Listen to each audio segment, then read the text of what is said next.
Kothamangalam MA കോളേജിൽ അണപൊട്ടി വിദ്യാർത്ഥി രോഷം. ജീവനൊടുക്കിയ എഞ്ചിനീയറിംഗ് വിദ്യാർത്ഥി മിച്ചി മാർപ്പുവിന് നീതി ലഭിച്ചില്ലെന്ന് ആരോപിച്ച് വിദ്യാർത്ഥി പ്രതിഷേധം. ഗേറ്റ് തള്ളി തുറന്ന് കോളേജിനകത്ത് കയറി വിദ്യാർത്ഥികൾ. ആഭ്യന്തര അന്വേഷണത്തിന് ശേഷം തുടർ നടപടിയെന്ന മാനേജ്മെന്റ് നിലപാട് തള്ളി പ്രിൻസിപ്പലിന്റെ ഓഫീസ് ഉപരോധിച്ച് വിദ്യാർത്ഥികൾ. സഹിൻ ആന്റണിയാണ് അവിടെ നിന്നും വിവരങ്ങളുമായി ചേരുന്നത്. സഹിൻ, ഏറെ നേരമായി അവിടെ പ്രതിഷേധം തുടരുകയാണെന്നാണ് മനസ്സിലാക്കുന്നത്. ഇപ്പോഴും അവർ പ്രിൻസിപ്പൽ ഓഫീസ് ഉപരോധിക്കുകയാണോ?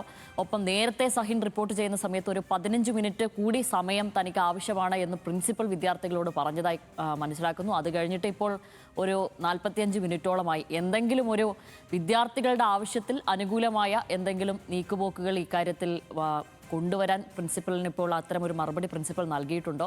എന്താണ് നമുക്ക് അവിടെ നിന്നും മനസ്സിലാക്കാൻ കഴിയുന്ന കാര്യങ്ങൾ?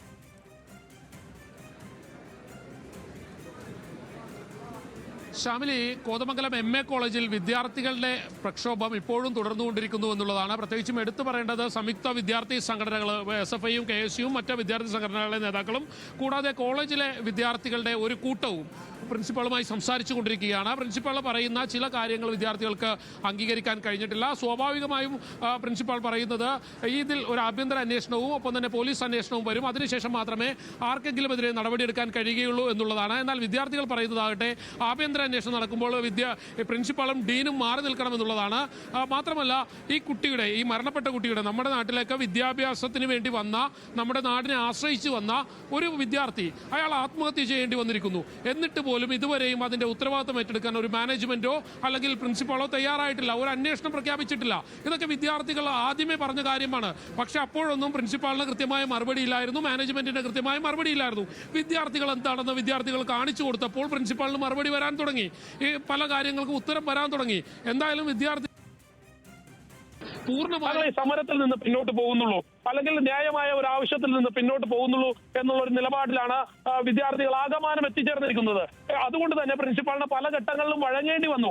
ആദ്യ ഘട്ടമെല്ലാം അദ്ദേഹം വിചാരിച്ചിരുന്നത് ഇത് തന്റെ കയ്യിലുള്ള ക്യാമ്പസാണ്, താനാണ് ഇവിടുത്തെ അധിപൻ എന്നുള്ളതായിരുന്നു. എന്നാൽ വിദ്യാർത്ഥികൾ കൃത്യമായ അദ്ദേഹത്തിന് കാര്യങ്ങൾ മനസ്സിലാക്കി കൊടുത്തു എന്നുള്ളതാണ്.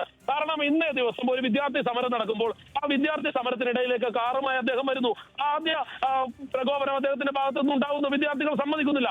പിന്നീട് വിദ്യാർത്ഥികൾ നിരന്തരം ആവശ്യപ്പെടുന്നു, ഞങ്ങളുടെ ആവശ്യങ്ങൾ അംഗീകരിക്കണം, ഞങ്ങൾക്ക് ന്യായമായ അവകാശങ്ങൾ അത് നേടിത്തരണം എന്നുള്ളത് വിദ്യാർത്ഥികൾ നിരന്തരമായി ആവശ്യപ്പെടുന്നു. പക്ഷെ അപ്പോഴും പ്രിൻസിപ്പാള് തന്റെ മുഷ്ടി ചുരുട്ടി അങ്ങനെ ഇരുന്നു എന്നുള്ളത് മാത്രമാണ്. ആ ഘട്ടങ്ങളിലൊന്നും പ്രിൻസിപ്പാള് യാതൊരു വിധത്തിലുള്ള നടപടികളിലേക്ക് പോയില്ല. പക്ഷേ ഒടുവിൽ വിദ്യാർത്ഥികൾ എന്താണെന്ന് വിദ്യാർത്ഥികൾ കാണിച്ചു കൊടുത്തു. ഈ കാണുന്ന ഗേറ്റ് അടച്ചിട്ടായിരുന്നു. വിദ്യാർത്ഥികൾ അത് തള്ളി തുറന്ന് അകത്തേക്ക് കയറി പ്രിൻസിപ്പളുടെ ഓഫീസിന് മുന്നിൽ കുത്തിയിരുന്നു. ഒടുവിൽ പ്രിൻസിപ്പാൾ വഴങ്ങേണ്ടി വന്നിരിക്കുന്നു. പ്രിൻസിപ്പാൾ ഇപ്പോൾ വിദ്യാർത്ഥികൾ എന്താണോ പറഞ്ഞത് ആ നിലയിലേക്ക് പ്രിൻസിപ്പാൾ എത്തിച്ചേർന്നിരിക്കുന്നു എന്നുള്ളതാണ്. ഇത് ആദ്യഘട്ടത്തിൽ ചെയ്തിരുന്നെങ്കിൽ ഒരുപക്ഷെ വിദ്യാർത്ഥികൾ ഇത്ര വലിയ സമരത്തിലേക്ക് പോകില്ലായിരുന്നു. ശക്തമായ മഴ പെയ്തിരുന്നു. ആ മഴയെല്ലാം തോൽപ്പിച്ചുകൊണ്ടായിരുന്നു വിദ്യാർത്ഥികളുടെ ആവശ്യം പ്രിൻസിപ്പൾ അംഗീകരിക്കുന്നു എന്നാണ് ഏറ്റവും ഒടുവിലായി നമുക്ക് മനസ്സിലാക്കാനാവുന്ന കാര്യം. സഹിൻ ആന്റണിയാണ് അവിടെ നിന്നും വിവരങ്ങൾ നൽകിയത്.